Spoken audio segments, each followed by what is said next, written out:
So hello guys, কেমন আছো তোমরা? আজকে ভিডিওর মধ্যে অনেক কটা কথা আছে। অনেক কটা বলতে দুটো তিনটে কথা আছে, কিন্তু যে কটা কথা আছে ইম্পর্টেন্ট কথা আছে। তার মধ্যে একটা হচ্ছে ভাই তিলক বর্মা। আমাদের তিলক বর্মা ইঞ্জুরি হয়ে গেছে, ঠিক আছে। আর কি ইঞ্জুরি হয়েছে? পুরো সেম ইঞ্জুরি যেমন হয়েছিল সিএসআইআরে, ঠিক আছে। সিএসআইআর মধ্যে ইঞ্জুরি হয়েছে। আর হচ্ছে বড় কথা গিয়ে ইমার্জেন্সি দিয়ে তাকে অপারেশনও করা হয়েছে। আর অপারেশন করার পরে ডাক্তার যা বলেছে সেটাতে মিনিমাম 4 সপ্তাহ রেস্ট, মানে 4 সপ্তাহ আগে, মানে 4 উইকের আগে সে কোনো ব্যাট ধরতে পারবে না। আর 4 উইকে মানে ব্যাট ধরতে পারবে না, মানে টি-20 ওয়ার্ল্ড কাপ প্লাস নিউজিল্যান্ডের সাথে যে টি-20 ছিল, দুটোই গেল।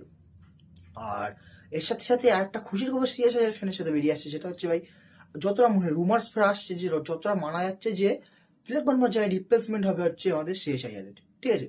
সো কতটা কতটা খাটে কতটা ভুল তুমি এটা বলবে, কিন্তু ভাই তিলক বর্মার জন্য একটা স্যাড তো আছেই ভাই। এখানে যে ফালতু ফালতু মানে একদম একদম জঘন্যভাবে ইঞ্জির হয়ে গেল। আর একদম সময় এসে একদম টি-20 ওয়ার্ল্ড কাপের সামনে এসে ইঞ্জারটা হয়েছে। সো এটা তোমরা একটু কমেন্ট করে দেবে তোমাদের কতটা ভালো লাগছে, মানে কতটা খারাপ লাগছে এটা নিয়ে। আর 2 নম্বর কথাটা হচ্ছে ভাই আইপিএল নিয়ে। আইপিএলে এখন আমাদের ম্যাচ হতে চলেছে 74 থেকে 94টা। এই কথাটা খুব ভাসছে সামনে যে আইপিএল এর ম্যাচ নাকি বাড়বে। সেই আইপিএল এর ম্যাচটা এখন বেড়ে হচ্ছে 74 থেকে 94টা ম্যাচ বেড়ে গেছে অলরেডি। কেমন ম্যাচ হবে? আটটা আটটা করে ম্যাচ হচ্ছে মানে মানে 8টা করে ম্যাচ হবে ঘরে, 8টা করে ম্যাচ হবে বাইরে, মানে হোম গ্রাউন্ডে 8টা করে ম্যাচ আর 8টা করে ম্যাচ হবে বাইরে। এমন করে প্রত্যেকটা 16টা ম্যাচ, এমন করে মোট ম্যাচের দাঁড়াতে হচ্ছে 54টা মোট ম্যাচ দাঁড়াচ্ছে।